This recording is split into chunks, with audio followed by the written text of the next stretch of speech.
آپ اس کو اسلام کی دعوت دیتے ہیں، وہ آپ کی بات کو سنتا ہے اور آپ کو غالب گمان ہو چکا ہے کہ یہ بندہ اسلام قبول کر لے گا، اس کی تھوڑی سی مدد ہو گئی، تو اس کو بھی مؤلفۃ القلوب کے طور پر جو ہے نا زکوٰۃ دی جا سکتی ہے، یہ بھی مؤلفۃ القلوب کے اندر داخل ہے۔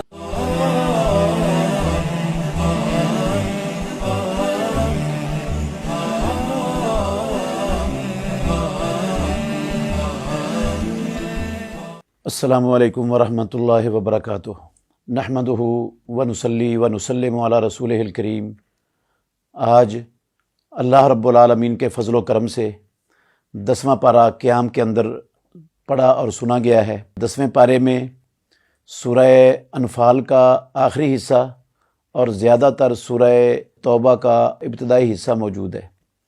آج ہم سورہ توبہ کی آیت نمبر 60 پر صرف بات کریں گے۔ یہ آیت نمبر 60 اللہ رب العالمین نے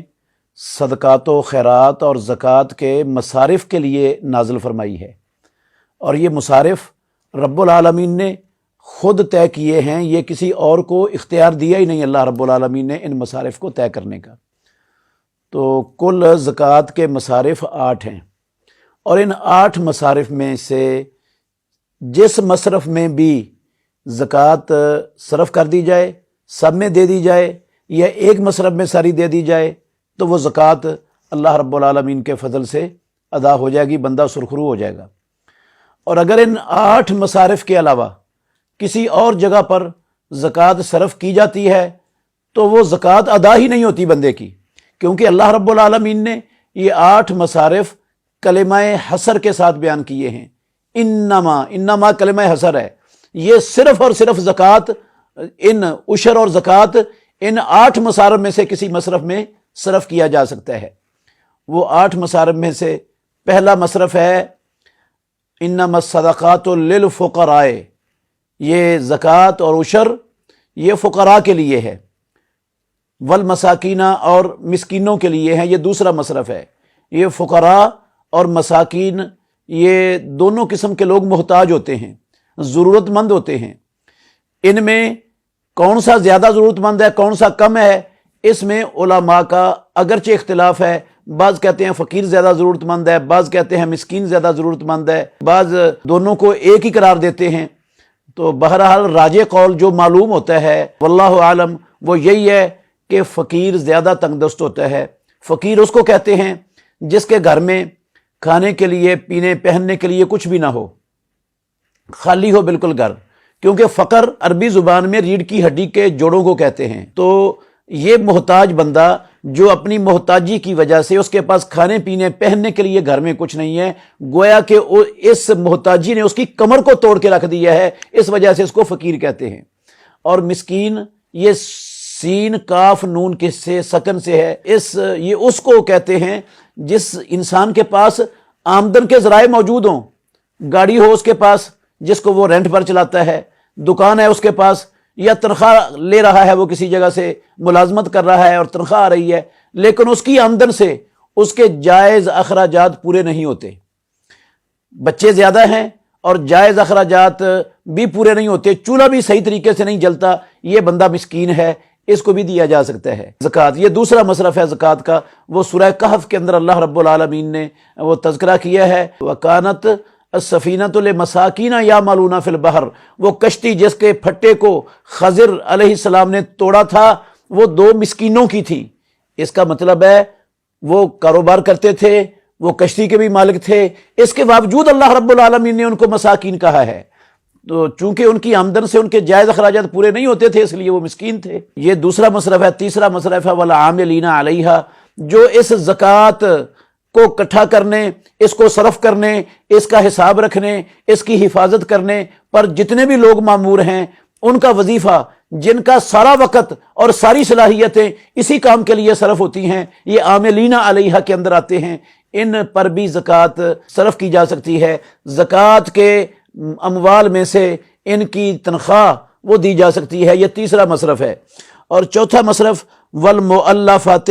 قلوبہم، وہ لوگ جن کے دلوں میں الفت ڈالنا مقصود ہے۔ اس میں کئی قسم کے لوگ آتے ہیں۔ ایک وہ انسان آتا ہے جو نیا مسلمان ہوا ہے لیکن وہ تنگ دست ہے، اس کے بارے میں خدشہ ہے کہ اگر اس کی مدد نہ کی گئی، کہیں وہ اسلام سے منحرف نہ ہو جائے، دوبارہ اپنے پچھلے دین کی طرف نہ پلٹ جائے، تو ایسے بندے کو اسلام پر پختہ رکھنے کے لیے، تاکہ وہ اسلام پر پختہ رہے، زکوٰۃ دی جا سکتی ہے۔ یہ مؤلفۃ القلوب میں داخل ہے۔ اسی طرح ایک غیر مسلم ہے، آپ اس کو اسلام کی دعوت دیتے ہیں، وہ آپ کی بات کو سنتا ہے اور آپ کو غالب گمان ہو چکا ہے کہ یہ بندہ اسلام قبول کر لے گا، اس کی تھوڑی سی مدد ہو گئی، تو اس کو بھی مؤلفۃ القلوب کے طور پر جو ہے نا زکوٰۃ دی جا سکتی ہے۔ یہ بھی مؤلفۃ القلوب کے اندر داخل ہے۔ یا ایک قوم کا سردار ہے اور ساری قوم اس کے تابع ہے، اور غالب گمان ہے کہ اگر اس سردار کی مدد کر دی گئی تو یہ بھی مسلمان ہو جائے گا، اس کے پیچھے ساری قوم مسلمان ہو جائے گی، تو اس سردار کو بھی زکوٰۃ دی جا سکتی ہے۔ یہ بھی مؤلفۃ القلوب کے اندر داخل ہے۔ تو یہ سارے مؤلفۃ القلوب میں داخل ہیں۔ یہ چوتھا مصرف ہے جو اللہ رب العالمین نے زکوٰۃ صرف کرنے کا خود اپنی لا ریب کتاب میں متعین کیا ہے۔ ہمارے معاشرے میں ہمارے بعض بھائی ایسے بھی ہیں جن کا خیال ہے کہ یہ مؤلفۃ القلوب اس دور میں ساقط ہو چکا ہے، اب مؤلفۃ القلوب زکوٰۃ کے مصارف میں سے نہیں ہے، اب اس جگہ پر زکوٰۃ نہیں دی جا سکتی۔ لیکن یہ ہمارے ان بھائیوں کی بات بغیر دلیل کے ہے اور درست نہیں ہے، کیونکہ اللہ رب العالمین کے قرآن کو یا تو قرآن کی آیت سے منسوخ کیا جا سکتا ہے، یا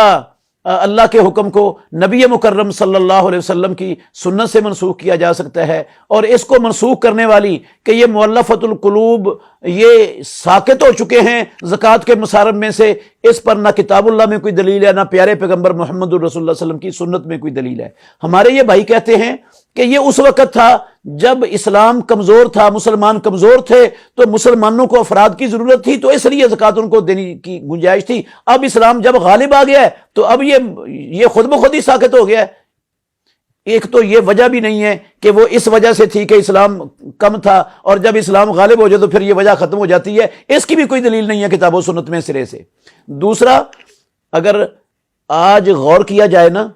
تو جتنے کفار کی این جی اوز ہیں، مشنری ادارے ہیں، وہ بے تحاشا پیسہ مسلمانوں پر خرچ کر کے مختلف مدات میں مختلف این جی اوز کے ذریعے وہ مسلمانوں کو عیسائی بنا رہے ہیں، دنیا میں مرتد کر رہے ہیں، کافر بنا رہے ہیں۔ اس حالت میں تو ایسے لوگوں کو اسلام سے مانوس رکھنے کے لیے، اسلام کی طرف راغب کرنے کے لیے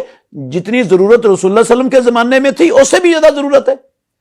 یہ لوگ بے شمار عیسائی ہو گئے اسی چکر میں، انہوں نے عیسائی کر دیا مسلمانوں کو۔ تو مسلمان وہ آج جو ہے نا وہ کفار کو یا نو مسلموں کو اسلام پر پختہ رکھنے کے لیے زکوٰۃ دے دیں تو کیوں نہیں صرف ہو سکتی؟ کیوں ضرورت نہیں ہے اس کی؟ آج بھی ضرورت ہے اور قیامت تک اس کی ضرورت ہے۔ اگر ضرورت نہ ہوتی تو پروردگار اس لفظ کو قرآن میں نازل ہی نہ فرماتے۔ تو یہ چوتھا مصرف ہے مؤلفۃ القلوب۔ اور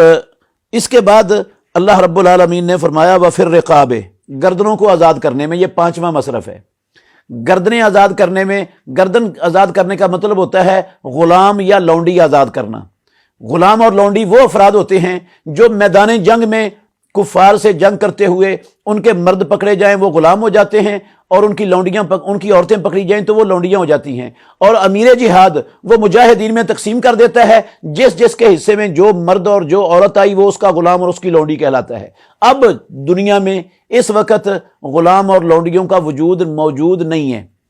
تو ایسی صورت میں آج کل ایسے لوگ جو 100% بے گناہ ہیں اور ان کو ظلماً اور زیادتی کرتے ہوئے ان پر جیل میں بند کر دیا گیا ہے، اور وہ جیل سے پیسے دیے بغیر چھوٹ نہیں سکتے، اس کے گھر والوں کے پاس اتنے پیسے نہیں ہیں کہ اس کو جیل سے چھڑایا جا سکے، سال ہا سال سے وہ وہاں جو ہے نا وہ مجبوراً پھنسا ہوا ہے، تو یہ زکوٰۃ کے پیسے اس کی جگہ پر ادا کر کے اس کو جیل سے ادا کروایا جا سکتا ہے، آزاد کروایا جا سکتا ہے۔ یہ آج پھر رکاب کے اندر انشاءاللہ یہ بھی داخل ہے۔ ایسے ہی جو مسلمان کسی کافروں کی جیل میں قید ہے تو وہ چھوٹتا نہیں ہے پیسے دیے بغیر، یہ زکوٰۃ کے پیسے خرچ کر کے اس کو آزاد کروایا جا سکتا ہے۔ ایسے ہی ایک بندہ اس سے گناہ ہوا ہے، غلطی ہوئی ہے اور جیل میں بند ہو گیا ہے، سزا اس نے اپنی پوری کر لی ہے، وہ تائب بھی ہو چکا ہے، لیکن اس کے اوپر کوئی جرمانہ لگا ہوا ہے اور اس کے خاندان والوں کے پاس وہ جرمانہ ادا کرنے کی استطاعت نہیں ہے، اور وہ سال ہا سال سے اس میں پڑا سزا بھگت رہا ہے تو یہ زکوٰۃ دے کر اس کو بھی آزاد کروایا جا سکتا ہے، یہ بھی پھر رقاب کے اندر داخل ہیں۔ اور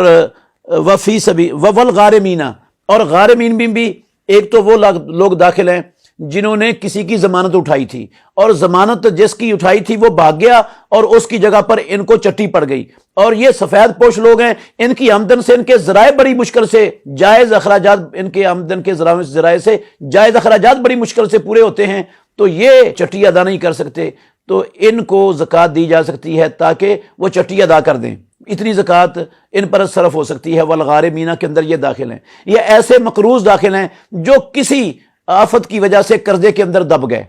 اور ان کی آمدن اتنی نہیں ہے کہ وہ قرضہ ادا کر سکیں، ان کا چولہا بڑی مشکل سے اس آمدن سے جلتا ہے، تو ایسے غارمین ان کو بھی زکوٰۃ دے کر اس قرض سے نجات دلائی جا سکتی ہے۔ وفی سبیل اللہ ہے، فی سبیل اللہ کے دو معنی ہیں، ایک ہے ہر نیکی کا کام اور ایک ہے جہاد فی سبیل اللہ، الہ کلمت اللہ کے لیے اللہ کے دشمنوں سے قتال۔ تو یہاں پر دوسرا معنی مراد ہے، یہاں پر پہلا معنی مراد نہیں ہے۔ تمام مفسرین، اہل علم، تابعین سب اس بات پر متفق ہیں کہ اس آیت کریمہ میں فی سبیل اللہ کا لفظ عام نیکی کے کاموں کے لیے نہیں ہے، بلکہ جہاد اور مجاہدین فی سبیل اللہ کے لیے ہیں۔ یہ بھی زکوٰۃ کے مصارف میں سے ایک مصرف ہے، ان کی ضروریات کے لیے بھی زکوٰۃ صرف کی جا سکتی ہے۔ اگر اس کو عام مراد لیا جائے تو یہ آیت کا یہ لفظ بے معنی ہو جائے گا، کیونکہ جو شروع میں فقراء مساکین آیا ان کو دینا بھی تو فی سبیل اللہ ہی ہے نا، تو پھر اللہ نے الگ سے کیوں اس کو ذکر کیا؟ یہ پھر بے معنی ہو کے رہ جاتا ہے۔ تو یہاں پر اس آیت کریمہ میں ٹھیک ہے وہ بھی فی سبیل اللہ عام بھی ہوتا ہے مختلف نصوص میں کتاب و سنت کی، لیکن اس آیت میں فی سبیل اللہ جہاد اور مجاہدین کے لیے ہے، وہ بھی زکوٰۃ کے مصارف میں سے ایک مصرف ہے۔ وابن السبیل، اور آخری مصرف ہے 8واں، مسافر، جو اپنے علاقے میں بے شک غنی ہو، خوشحال ہو، تنگ دست نہ ہو، لیکن دوران سفر علاقے اپنے گھر سے دور گیا ہوا ہے، اس کے پیسے ختم ہو گئے یا گر گئے ہیں یا چوری ہو گئے ہیں یا جیب کٹ گئی ہے، اس کے پاس واپسی کے لیے کوئی چیز نہیں ہے جس پیسے کو خرچ کر کے وہ اپنے گھر تک پہنچ سکے، تو ایسے مسافر پر زکوٰۃ صرف کی جا سکتی ہے تاکہ وہ اپنے گھر تک پہنچنے کی صلاحیت حاصل کر لے، تو اس کو بھی زکوٰۃ کا مال دیا جا سکتا ہے۔ یہ 8 مصارف ہیں جو اللہ مالک الملک نے قرآن مجید کی اس آیت میں کلمہ حصر سے بیان فرمائے ہیں، اور یہ عشر کے بھی یہی مصارف ہیں، فرضی زکوٰۃ کے بھی یہی مصارف ہیں۔ اللہ نے فرمایا فریضۃ من اللہ، یہ اللہ رب العالمین کی طرف سے فرض ہے، واللہ علیم حکیم، اور اللہ خوب جاننے والا، خوب حکمت والا ہے۔ یہ نفلی صدقات ان کے علاوہ دوسری جگہ پر بھی لگ جاتے ہیں، لیکن یہ فرضی صدقات جس کو ہم عشر اور زکوٰۃ کا نام دیتے ہیں، وہ صرف ان 8 مصارف پر صرف کیا جا سکتا ہے۔ کسی ایک مصرف میں بھی کیا جا سکتا ہے، تھوڑا تھوڑا سارے مصارف میں بھی کیا جا سکتا ہے، 2 میں بھی کیا جا سکتا ہے، وہ جیسے بندہ زیادہ مناسب جہاں سمجھتا ہے وہاں وہ صرف کر دے تو انشاءاللہ الرحمن اس کی زکوٰۃ ادا ہو جائے گی۔ باقی یہ سڑکیں بنانے میں، یہ پلیاں بنانے میں، اور یہ قبرستان کی 4 دیواری بنانے میں، اور عیدگاہ تعمیر کرنے میں، اور اس طرح کے رفاہ عامہ کے کاموں میں بہت سے لوگ زکوٰۃ صرف کرتے ہیں، یہاں پر زکوٰۃ نہیں لگتی، کیونکہ اللہ رب العالمین نے ان مصارف میں ان چیزوں کا ذکر کیا ہی نہیں ہے، یہ زکوٰۃ کے مصارف نہیں ہیں۔ تو زکوٰۃ ادا ہوتی ہے جب آپ زکوٰۃ کی نیت سے اپنا مال الگ کریں اپنے اصلی مال سے، اور وہ ان مصارف میں سے کسی ایک مصرف تک پہنچا دیں، ان کو اس کا مالک بنا دیں، تو پھر یہ زکوٰۃ ادا ہوتی ہے۔ جس طرح بخاری شریف کی حدیث کے اندر لفظ ہیں، رسول اللہ صلی اللہ علیہ وسلم نے فرمایا تُؤْخَذُ مِنْ أَغْنِيَائِهِمْ فَتُرَدُّ عَلَىٰ فُقَرَائِهِمْ، یہ ان مسلمانوں کے اغنیاء سے لی جائے گی اور ان کے فقراء کو ادا کی جائے گی، تو پھر زکوٰۃ ادا ہونی ہے۔ اللہ تعالی ہمیں قرآن مجید سمجھنے اور اس پر عمل کرنے کی توفیق عطا فرمائے۔ آخر دعوانا ان الحمدللہ رب العالمین۔ بہترین صدقہ جاریہ حاصل کرنے کے لیے اس ویڈیو کو لائک، کمنٹ اور شیئر کرنا مت بھولیں۔